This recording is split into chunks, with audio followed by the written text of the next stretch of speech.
जी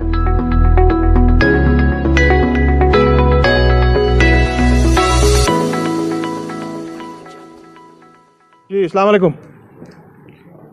आपको दावत दी है शॉर्ट नोटिस में, अभी शुक्रिया आपका यहाँ पे आने का। मैं 2 समन्स की कॉपी आपको प्रेस को आज दे रहा हूँ। ये चीफ मेट्रोपॉलिटन मजिस्ट्रेट कलकत्ता से आई है और ये 2 समन्स हैं। एक है शेख इमरान के नाम और दूसरी समन है संदीप मावा के नाम। इन दोनों को 6 जून 2023 को कलकत्ता में अपने आप को पेश करना है चीफ मेट्रोपॉलिटन मजिस्ट्रेट के सामने। इन्होंने फॉल्स और डेरोगेटरी एलिगेशंस मेरे ऊपर दी थी जब यहाँ पे वो एनक्रोचमेंट का केस हुआ था नीडोज का, और उसके बाद बड़ी वेनमस स्टेटमेंट्स दी थी हमारे बारे में बगैर फैक्ट को चेक किए।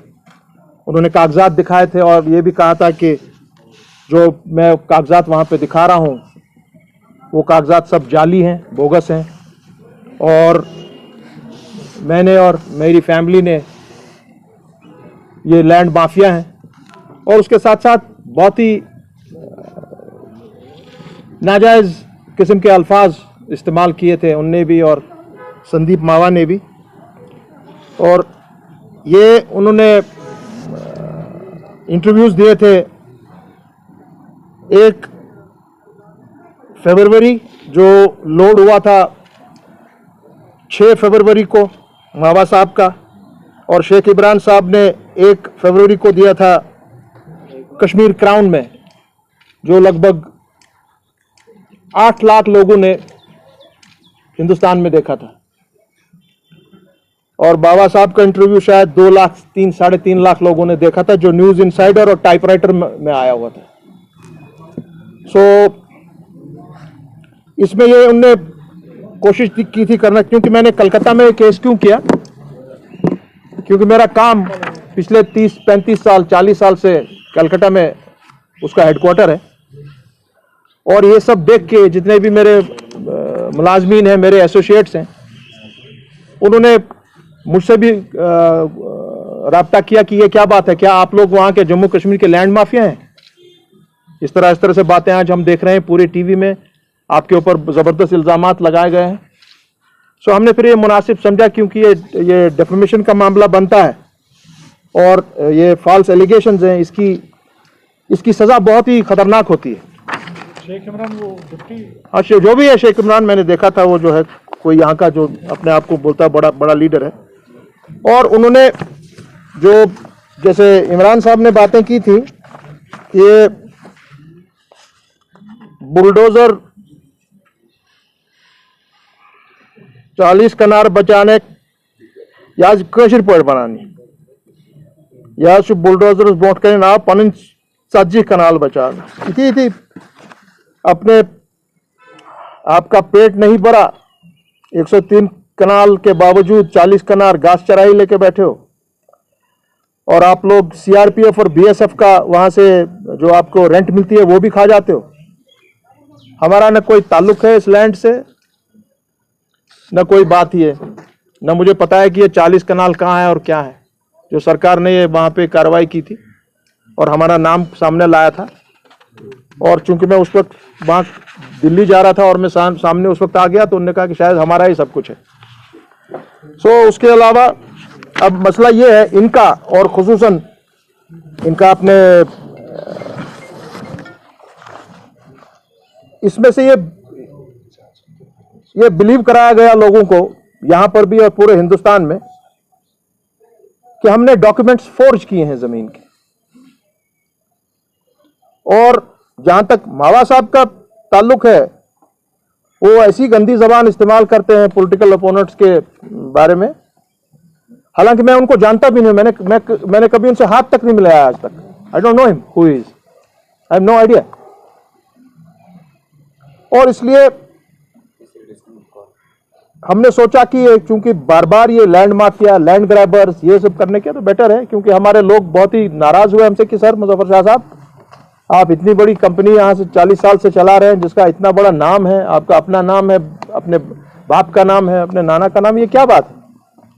सो हमने मुनासिब समझा, हमारी कंपनी का बोर्ड बैठा, उन्होंने कहा कि नहीं, इस तरह से तो नहीं चलेगा, और इनको बिस्मिल्लाह करके हमने कंप्लेंट दायर कर दी under section 499 and 500 of IPC, क्योंकि मेरी कंपनी का हेडक्वार्टर कलकत्ता में है, इसलिए वहां पे ये दायर हुआ। और जज साहब ने पूरी दलील सुनकर, मैं खुद गया वहां पे 2 बार, और कंप्लेंट रजिस्टर हुई। और कल जब हमारी एएनसी का सेशन चल रहा था, उसी वक्त ये मुझे इतला आई कि ये 6 तारीख को इन दोनों साहब को कलकत्ता चीफ मेट्रोपॉलिटन मजिस्ट्रेट के सामने अपने कागजात लेकर आना पड़ेगा, जो वो दिखा रहे थे कि ये जाली है और ये क्या है, और ये कार्रवाई बाज़ाब्ता तौर कानूनन चलेगी। और मुझे उम्मीद है कि इनको सख्त से सख्त सजा दी जाएगी 6 जून को, क्योंकि इसमें सजा बड़ी इबरतनाक है, ये मामूली चीज नहीं है। और इसलिए हमने ये क्यों किया, क्योंकि आजकल जिसको मर्जी होती है सोशल मीडिया को सामने लाकर या खुद अपना इंटरव्यू देकर उसको चला देते हैं पूरे मुल्क में, पूरी दुनिया में, बगैर सोचे समझे, बगैर फैक्ट्स को चेक किए, और डिफेमेशन हो जाती है लोगों की, फॉल्स एलिगेशंस लगाते हैं। और इनमें ये बहुत ही बड़ा नुक्स है कि ये वेनेमस स्टेटमेंट्स देते हैं, बहुत हतकामेज बातें करते हैं, खुसूसन हमारे बारे में, मेरी फैमिली के बारे में, और उन ऐसे लोगों के बारे में जो इस दुनिया में नहीं है। वो मेरे वालिद साहब इस दुनिया में नहीं है, मेरे नाना शेर कश्मीर इस दुनिया में नहीं है, मेरी नानी इस दुनिया में नहीं है, वो जवाब नहीं दे सकते हैं। मगर उसका मतलब ये नहीं है कि हम जैसे लोगों का ज़मीर मर गया है और हम चुप करके सुन ले। इसलिए हमने फैसला लिया, और इनको अब बाज़ाब्ता तौर पर अपना जो इनने ये बात की है वहां पर प्रूव हो जाएगा कि ये सब बकवास है। So law will take its course, and I am sure they will get punishment which will be very severe. और मैं पूरी कोशिश करूंगा, अपनी जो मेरी लीगल टीम वहां पर है मेरी कंपनी की, कि वो कोशिश करेगी कि फास्ट ट्रैक पर इसको लिया जाए, और 1-2 महीने को अंदर इंशाल्लाह मुझे उम्मीद है कि we will receive the order on, और देखेंगे कि क्या इनको